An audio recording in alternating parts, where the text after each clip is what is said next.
Now,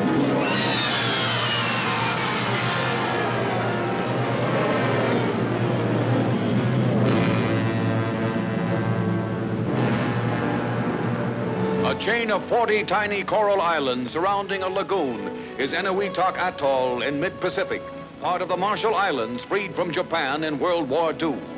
Now, historic films made in the spring of 1948 and just released show Eniwetok preparing for heavily guarded and still largely secret tests of new atomic weapons.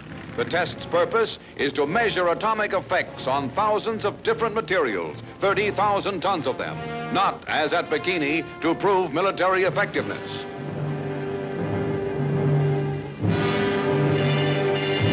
In special towers, automatic cameras will record the explosions.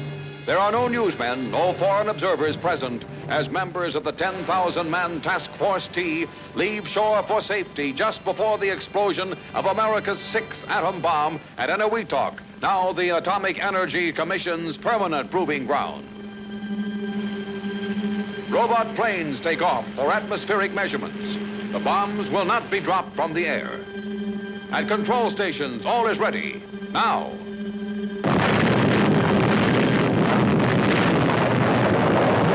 This is bomb number 6, a new atomic weapon, not an improvement of an old design. The 5 bombs set off in New Mexico, over Japan, and at Bikini are, in scientific terms, already ancient history. The flash of bomb number 6 is seen by shipboard observers.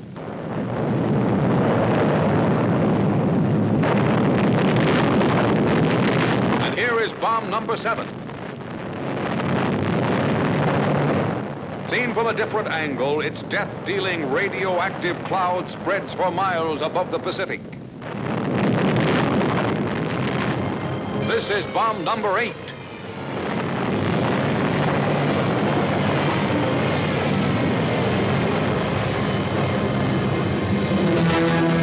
At Eniwetok Atoll, the world's mightiest agent of destruction presents its unspoken and unanswerable argument for peace and for preparedness.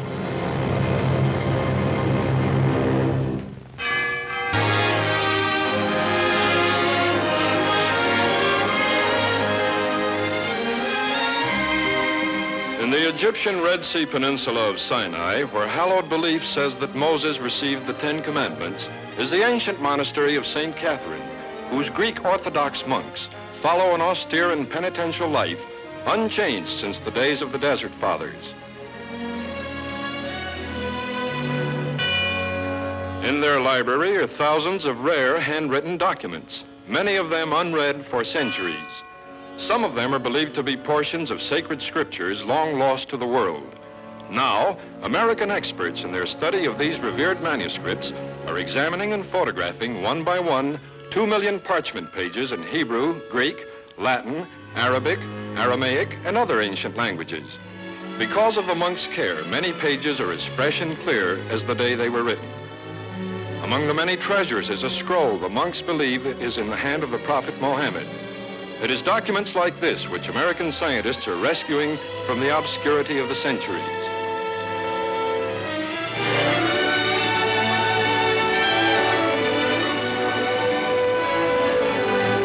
It's milking time at this ultra-modern dairy in Delano, California, and these cows are heading for the barn.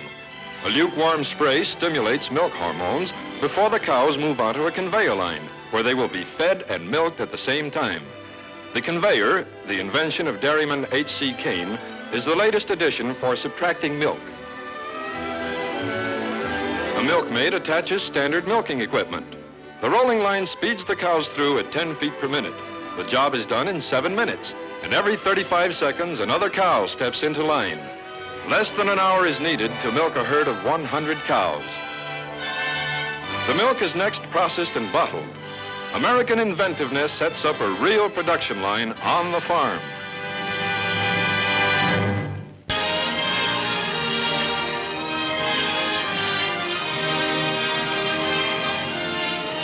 A collection of 150,000 original models from the U.S. Patent Office is sold in New York. This 1876 children's doorway swing, like this scale, which printed both weights and prices, never succeeded, but the washboard became famous all over the world. This chair bed was designed for crowded living quarters.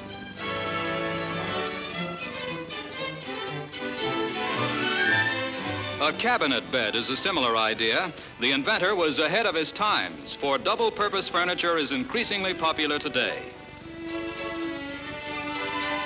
Roller skates are pretty much the same in our streamlined age, but this washing machine, invented in 1866, is a far cry from today's push-button wonders.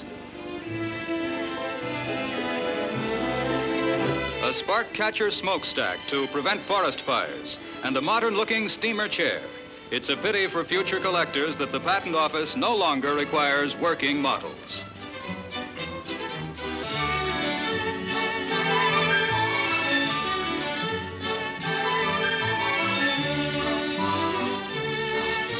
At Tulane University, Professor Lo Sang-Tsai introduces his cooperation machine, designed for a unique experiment in animal relations.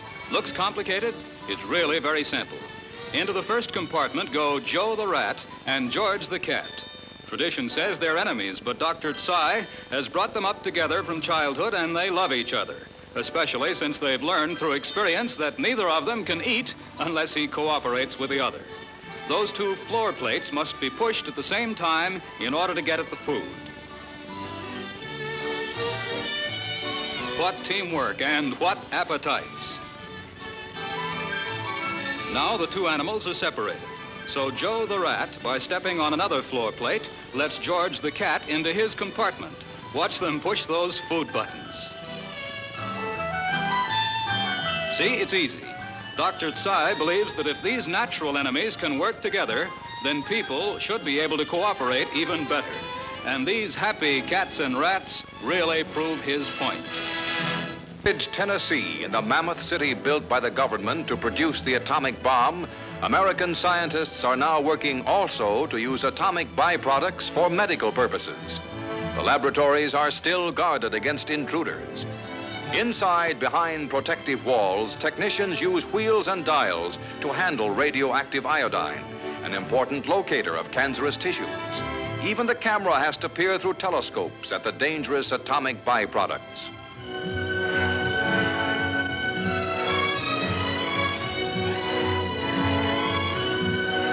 A selection of a few drops of precious radioactive iodine is picked up by remote control and transferred to a shipping bottle. Intricate machinery will now carry the bottle down a lead-lined corridor to the packaging room for shipment to a research center.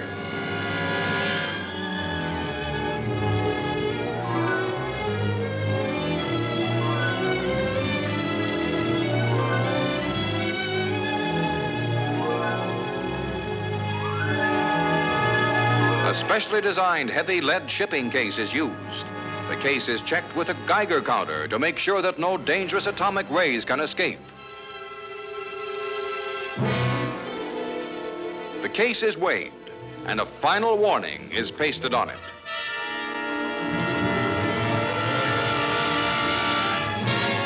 At a medical research center, the death-dealing iodine will be used to prolong life. Because iodines find their way to thyroid cancer tissues, radioactive iodines can be used to locate such areas. The patient drinks a highly diluted solution of the radioactive iodine, which gradually becomes concentrated in the cancerous tissue. A Geiger counter reveals the location, increasing the chances of effective treatment.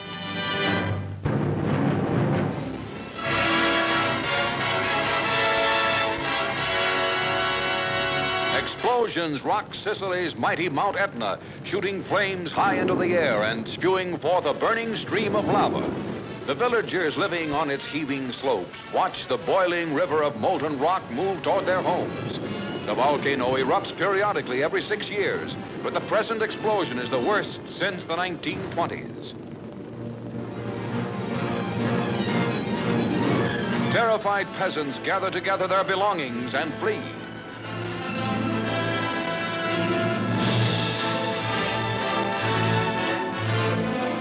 The onrushing stream of lava is 20 feet deep and almost half a mile wide. A religious procession from one of the villages in the lava's path goes forth to pray for deliverance, hoping that divine intervention will save them from the angry mountain.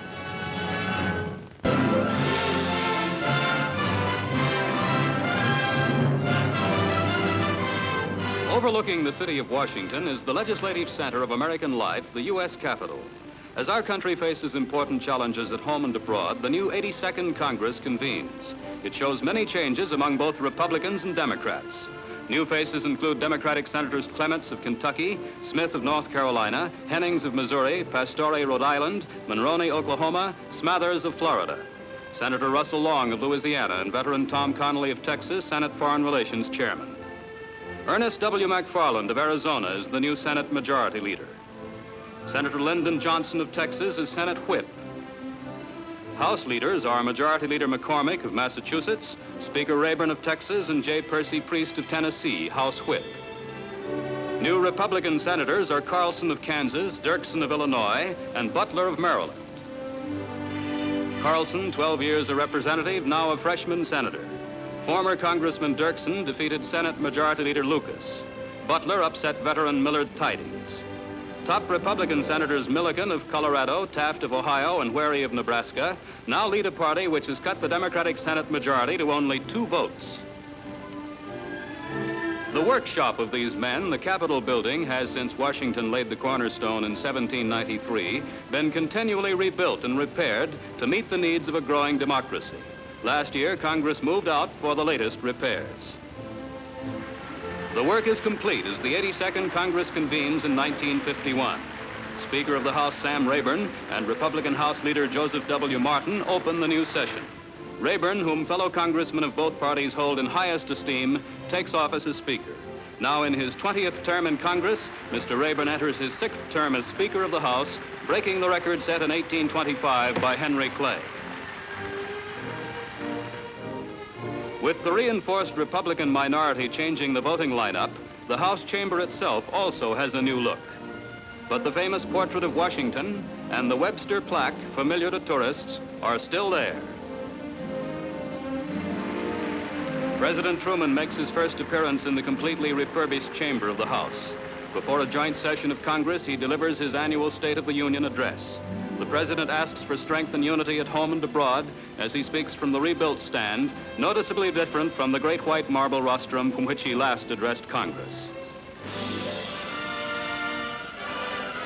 In its brave new surroundings, the 82nd Congress buckles down to strengthen the nation under law for peace or war.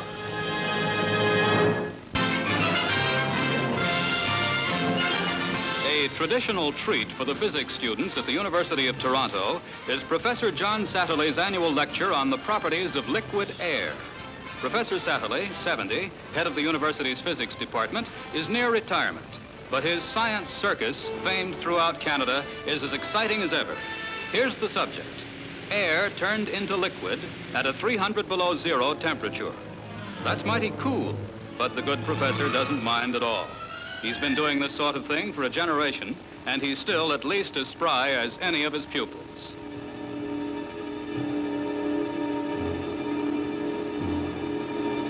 The demonstration begins innocently enough with the professor dropping a few odd objects, a banana, an egg, and so on, into the super frigid liquid air. He prefers fresh eggs. Now a couple of daffodils from the professor's garden, followed by a chunk of rubber tubing. Though the accent is on fun, there's a straightforward scientific reason for each move.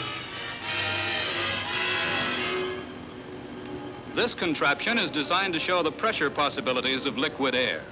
When the liquid air grows warmer and becomes a gas again, it expands rapidly, a fact which delights the professor and which he doesn't want his class to forget. Now the liquid air is expanding and blowing up the balloon. Now let's see those daffodils. And here's the rubber tube.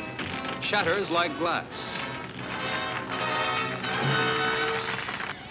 Very interesting, Professor, but what about that balloon?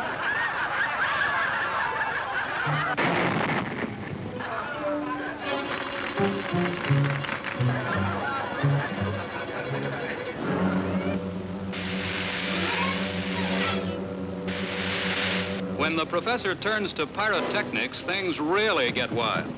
An open jar of liquid air gradually becomes almost pure oxygen and highly inflammable.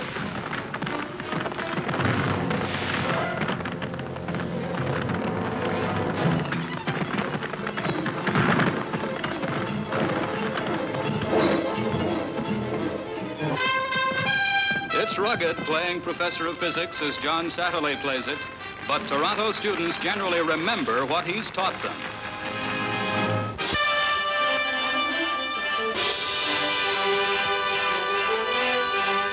What's this, a flying jeep? No, it's a submarine one. At Marineland, Florida, the Army's jack of all trades goes underwater, and news magazine cameras go along with it.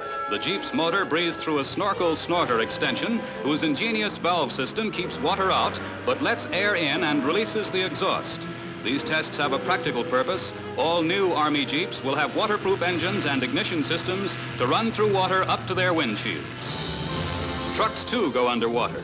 At nearby Rainbow Springs, Florida, the new Army Ordnance truck, the Rio Eager Beaver, takes to water like a duck. The driver breathes with an underwater lung, and the truck's motor, like the Jeep's, uses the same snorkel snorter arrangement to keep going underwater. The 2.5-ton truck, officially called the M34, has been designed for heavy-duty work, including submersion.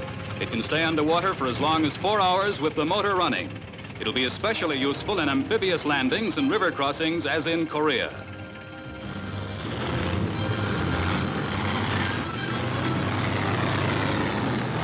Oops, where'd all that water come from?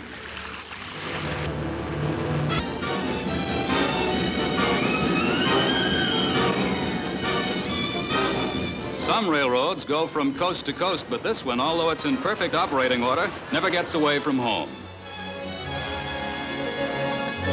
It's the Union Connecting Railroad, probably the largest zero-gauge model railroad in the world. The UCRR is owned and operated by the New York Society of Model Engineers. The society includes doctors, lawyers, advertising men, almost everybody except railroad men. They've been working on this system for 25 years, and they don't call it finished yet.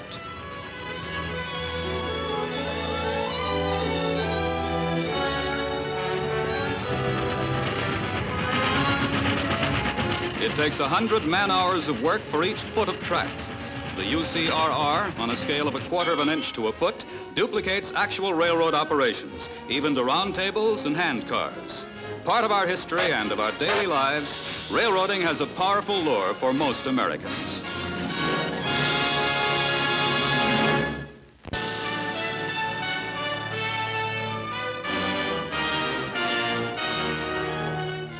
In these unassuming buildings at Chalk River, set in a corner of the Ontario bush country, some of Canada's top scientists are bombarding the atom in a $5 million atomic pile, the most powerful of its kind in the world. Inside a huge concrete cylinder, billions of neutrons move at speeds up to 10,000 miles per second, producing new materials that even now are radically changing the 20th century world. One such product is the cobalt-60 isotope, on which Chalk River Administrator Dr. D.A. Keyes and his assistants are working. The cobalt-60 isotope is an important factor in peacetime radiography for X-ray pictures and studies of the sun, and the Chalk River plant is the only one which can produce such cobalt. Much of this work, of course, is secret and cannot be photographed. Although the plant can be converted to war needs and has helped speed the H-bomb in American plants, the Chalk River atomic pile is planned for peace, producing aids to agriculture, medicine, science, and industry.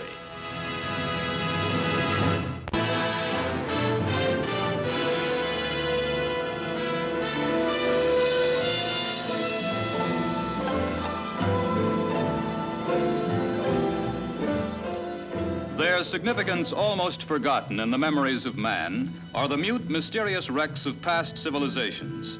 This is Baalbek, a magnificent ruin in southern Syria, more than 20 centuries ago as important and sophisticated a metropolis as are New York and Paris today. The temples of Baalbek are a riddle to scholars from the modern mechanized world. Today, no one really knows what engineering techniques put these stately buildings together. Some of their single blocks of stone weigh as much as 200 tons. Baalbek's origin is unknown. Baal, to whom the whole city was a monument, was a mysterious deity of the Near East associated with the sun. The Bible contains denunciations by Hebrew priests and prophets of the idolatry of Baal and his lesser gods. When the Romans conquered Syria, they took over Baalbek's gods, giving them Latin names and developing the great temples. Arabs, Egyptians, Crusaders, Mongols, and Turks besieged and pillaged the city. Its temples became Christian, Mohammedan, then pagan again. Finally, ravaged by an earthquake, Baalbek was abandoned. Its remaining inhabitants, having long forgotten the skills of their ancestors, moved into mud huts, leaving Baalbek, her gold and jewels looted, her altars shattered, to stand solitary and forlorn, her crumbling magnificence an object of wonder and mystery to the traveler and the scholar.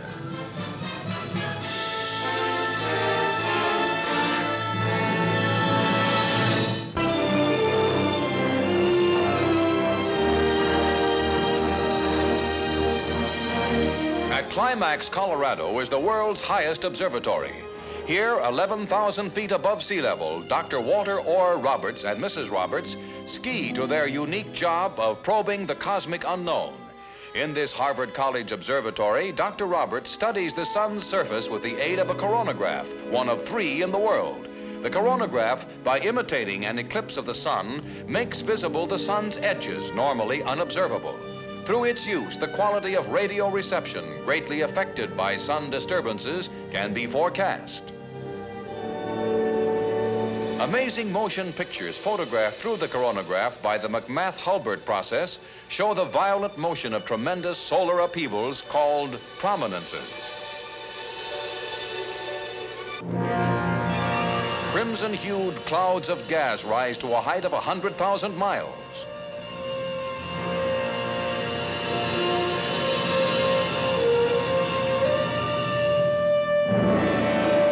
With the face of the sun blocked out by the coronagraph, tremendous erupting arches are clearly seen.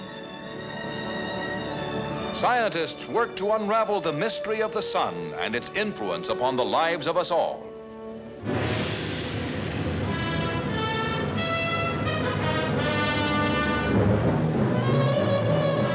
At White Sands, New Mexico, special movie cameras are fitted on the side of a rocket as Army and civilian scientists photograph the Earth from the highest altitudes ever attempted. These amazing pictures of the Earth are taken as the rocket shoots upward at 4,000 miles an hour with unbelievable smoothness. At 75 miles, the camera can see 1,000,000 square miles of the Earth's surface. The river is the Rio Grande. El Paso lies by the bend in the center. At a record altitude of 135 miles, another camera shooting through a circular aperture shows 24 states at once. Its fuel exhausted and trailing smoke, the 5.5-ton rocket begins a dizzily spinning spiral descent, and the camera catches a weird panorama. Such experiments foreshadow new horizons of science, new modes of travel, new information about the stratosphere, and a new view of the world in which we live.